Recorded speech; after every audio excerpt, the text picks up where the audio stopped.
Bonjour, c'est Coach JC. Aujourd'hui, on va faire un retour sur les U15. Je remercie déjà ceux qui me suivent et ceux qui n'y sont pas abonnés encore, abonnez-vous. Là, on a décidé cette année de faire 2 équipes U15 en région. Donc, je remercie principalement le club qui a accepté d'avoir ce projet ambitieux et en même temps complexe et mon assistant qui était avec moi toute l'année, Théo, qui m'a super bien aidé toute l'année. Donc, nous avons fait une reprise au mois d'août.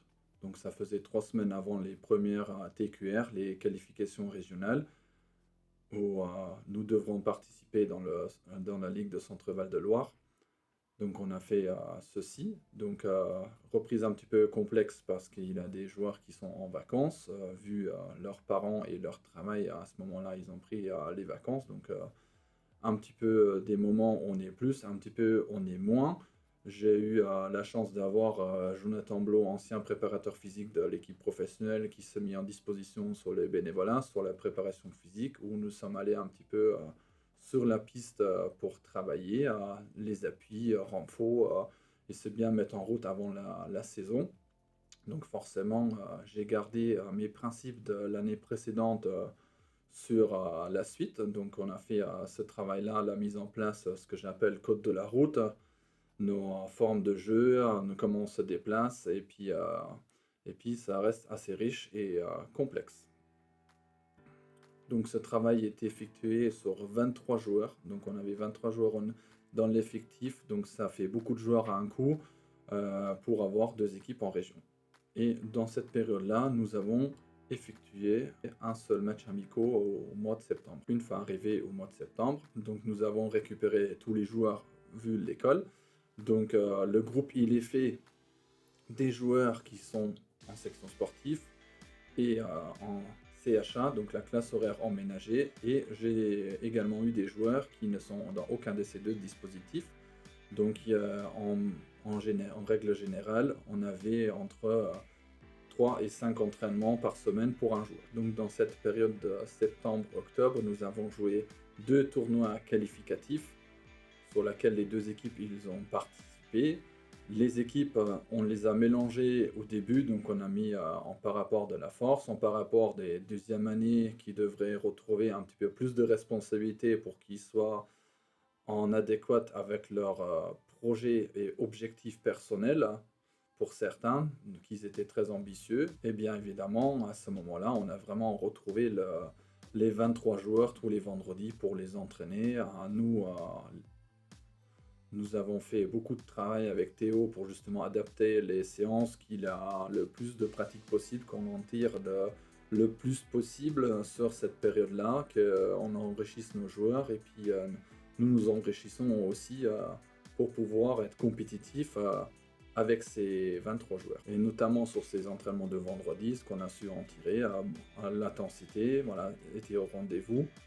Et en plus de ça, nous avons très bien progressé tous ensemble justement au cours de la saison. Sur cette petite période-là, on avait 2 petites blessées, mais celle-là permettait un petit peu de mieux rouler sur les organisations des tournois. Donc en général, comme on a fonctionné sur les vacances, donc notamment sur la vacance de Toussaint, la première semaine, on les a laissés libres, parce que du coup, avec la reprise des écoles, le nombre d'entraînements, la charge de travail, elle était quand même énorme. Donc on a vu une baisse de concentration juste avant les vacances. Donc je pense cette coupure-là, elle était bénéfique parce que dès qu'on les a repris la deuxième semaine, c'est qu'ils ont assimilé notamment pour pouvoir enchaîner la suite du championnat. Donc au mois de novembre et mois de décembre, donc on restait toujours dans la même configuration. Nous n'avons pas remélangé les 2 équipes. Simple raison pour garder l'équilibre et justement de ne pas casser les liens qui se sont créés au cours de la partie précédente. Donc nous avons eu une équipe en pool qualification interrégion. On avait une autre équipe du coup pour la qualification régionale. Donc malgré les faits dans notre pool interrégion où nous ne se sommes pas officiellement qualifiés mais nous étions repêchés, nous avons quand même effectué une bonne phase qui nous avait préparé et nous avait ouvert les yeux aussi sur des choses que nous ne savons pas faire encore ou nous avons encore moins travaillé.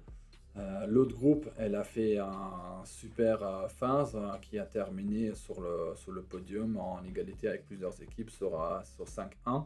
Donc voilà, c'était plutôt réussi de l'autre côté, où Théo il a vraiment bien assuré la gestion de son groupe. Donc, notamment, c'était une période difficile également parce que du coup, nous avons rencontré plusieurs blessés et des maladies, des choses comme ça. Avec le froid, après les vacances de Toussaint, c'était une période qui était assez complexe à gérer sur les absences, sur les malades, et puis comment les gérer et comment les mettre en place pour justement les rotations rester équilibrées entre les joueurs. Et notamment dans cette phase-là, nous avons quand même augmenté notre niveau jeu sur la partie collective du vendredi avec les 23 joueurs où on a très bien évolué. Donc nous sommes arrivés sur les vacances de Noël. Donc dans les vacances de Noël, nous avons rien fait. La reprise, elle se faisait en mois de janvier. Par contre, nous avons convenu et on a préparé les joueurs aussi qu'il va y avoir des changements de statut et des changements dans les deux équipes. Nous sommes qualifiés pour l'interrégion et l'autre équipe en poule basse. Donc c'était plutôt pas mal. Donc j'étais avec l'interrégion et Théo avec l'équipe poule basse. Donc en interrégion, l'équipe il démarre plutôt pas mal. Donc on découvre tout de suite qu'il a une autre intensité. Ça joue plus collectivement. Donc on a joué beaucoup contre les équipes de Pays de Loire. Qui sont projetés très vite vers l'avant, qui sont très agressifs dans les 1 contre 1, qui sont également très agressifs pour certaines équipes défensivement, mais ça jouait bien au basket. Donc on a vachement beaucoup appris. On a malheureusement perdu nos matchs à la fin de nos gestions et des balles perdues qui nous ont coûté cher pour justement être dans la performance du jeu.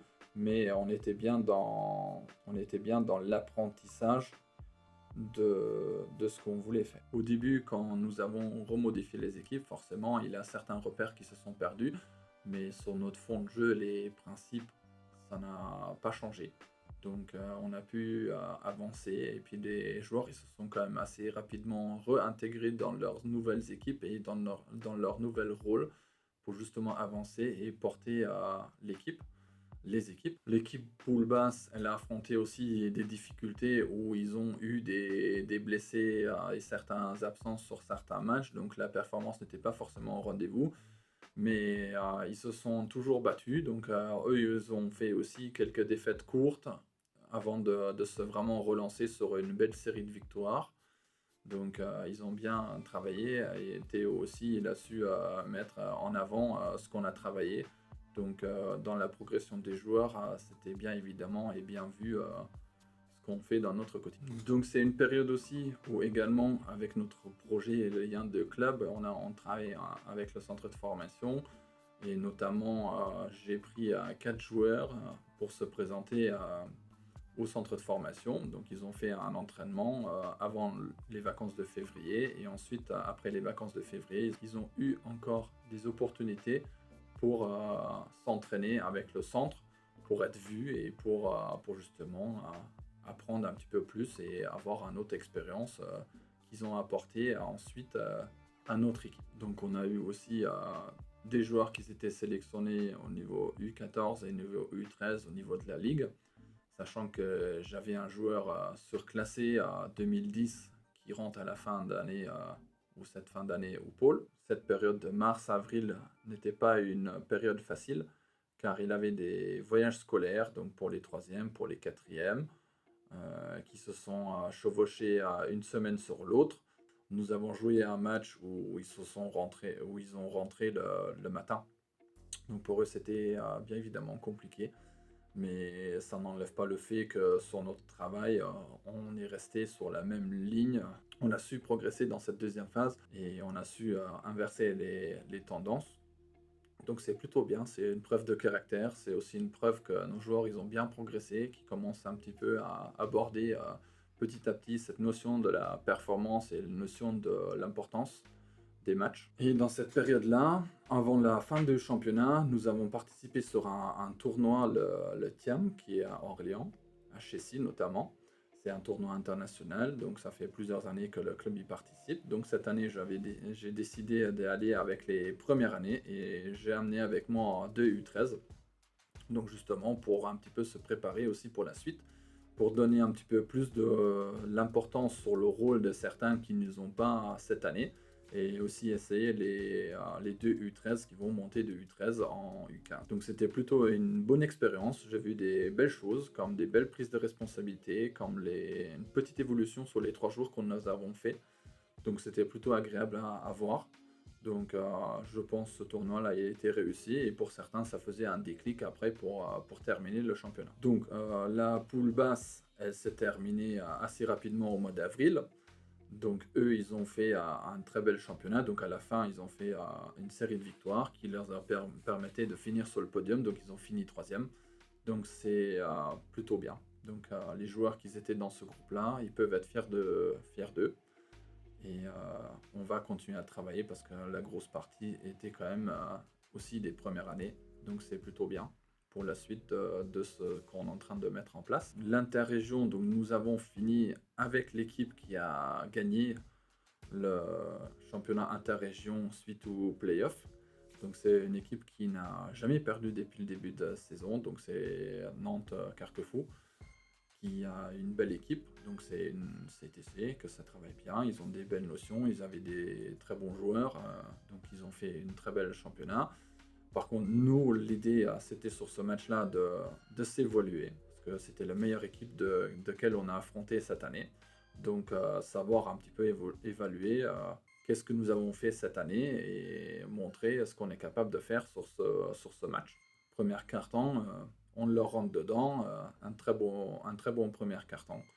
Et après, petit à petit, en usure de l'énergie, en niveau de la frustration, de temps en temps, la stratégie qu'on voulait mettre en place n'était pas forcément respectée. Donc le match, nous avons compliqué nous-mêmes notre match sur cette rencontre. Mais après, ça n'empêche pas le fait que les garçons, ils ont très bien travaillé tout le long de l'année. Et puis qu'on pouvait rivaliser avec toutes nos équipes en interrégion. Hum, Et puis moi je suis fier d'eux parce que ce n'était pas évident pour tous, ni pour les joueurs et puis aussi pour les parents que je remercie chaleureusement pour leur investissement sur les trajets, sur toute l'application autour de l'équipe. Donc c'est très important que les parents ils accompagnent bien leur... Et du coup, la fin de saison, bien évidemment, comme dans tous les départements, ça s'achève avec une Coupe de Loir-et-Cher.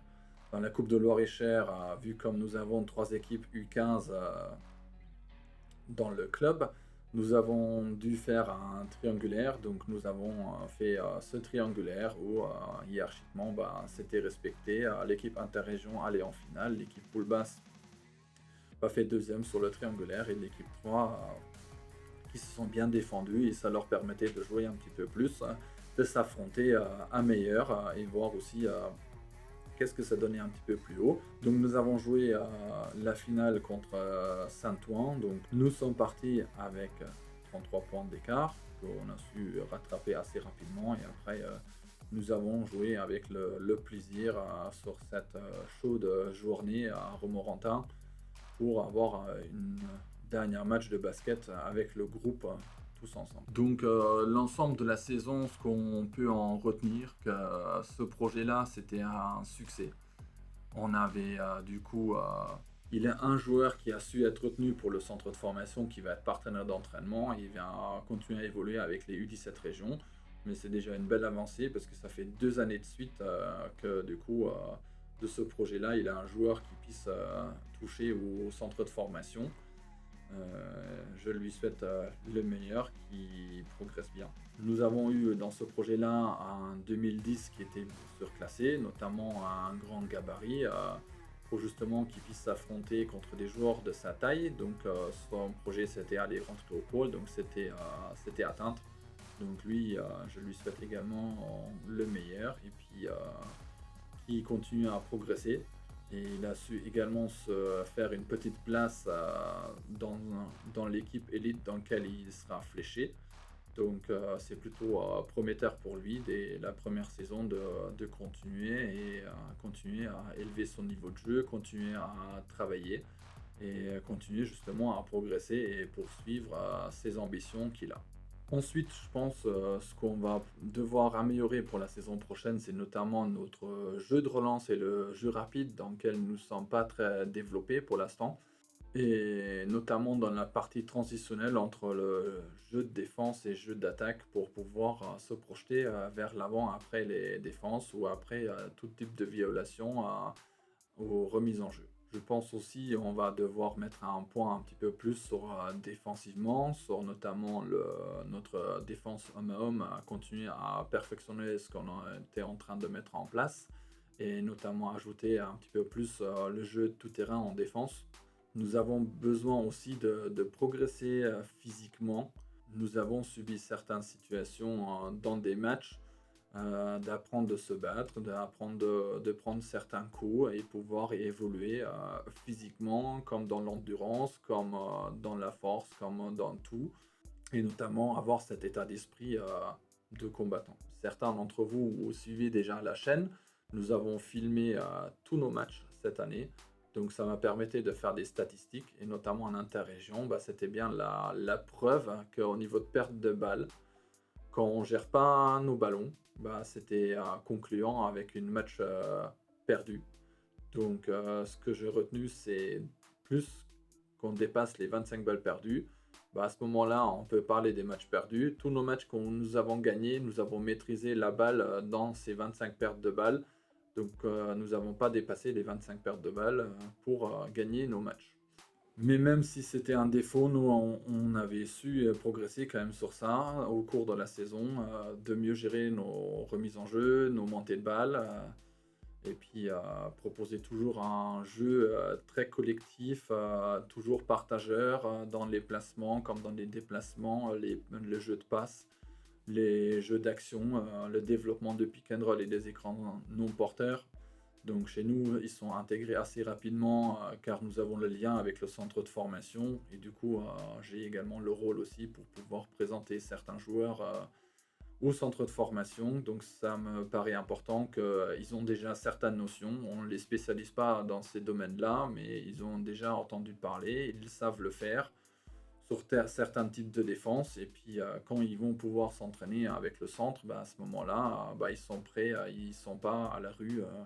Et du coup, ben, pour la saison prochaine, je souhaiterais garder la même ligne de conduite qu'on avait cette année, avec certaines choses que je vous avais dit tout à l'heure pour marge de progression pour ça. Et puis, je souhaiterais garder le jeu de collectif qui est très agréable à regarder. Nous étions félicités plusieurs fois par d'autres équipes, même si on a perdu, que nous avons proposé un beau basket bien à regarder. Donc je souhaite à garder ça parce que je pense pour la culture de jeu du joueur, c'est très important qu'on ne soit pas que dans les duels, mais qu'ils savent faire ou ils commencent à entendre parler des choses qu'ils doivent faire plus tard et dans lesquelles ils devraient spécialiser. Je ne parle pas forcément de poste de jeu à cet âge-là. Peut-être à la fin, pour les deuxièmes années, on va plus les flécher vers quelques postes, mais dans la généralité, soit petit ou grand, au début, je ne mets pas de poste spécifique. Je remercie les parents pour leur accompagnement pour les enfants. Je remercie également Théo, le club, pour ce qui était fait pour les garçons. Donc c'est important dans notre club, dans notre structure, que ça puisse se pérenniser et puis pour pouvoir former les jeunes joueurs de demain. Donc aussi, ce qui concerne la chaîne pour l'année prochaine, donc nous avons décidé, pas que moi, mais aussi des autres papas qui commençaient un petit peu à filmer de leur côté les matchs, que nous allons tout centraliser sur une chaîne de l'association. Donc nous avons créé une chaîne de la Diablo à basket que vous retrouverez dans la description pour vous abonner pour la saison prochaine, où il avait déjà certains matchs de nos U18 Elite déjà filmés. Donc si on peut, on le mettrait en direct. Donc c'était un développement que j'ai entrepris au début de janvier sur ma chaîne à moi. Donc je commençais à faire les lives et puis il y a certains papas qui l'ont repris aussi. Donc ils l'ont fait de leur côté et en collaborant avec eux, j'ai su développer aussi d'autres qualités sur les streams, comme ajouter les points et toute cette gestion-là. Donc c'était une aventure très intéressante sur ce côté-là.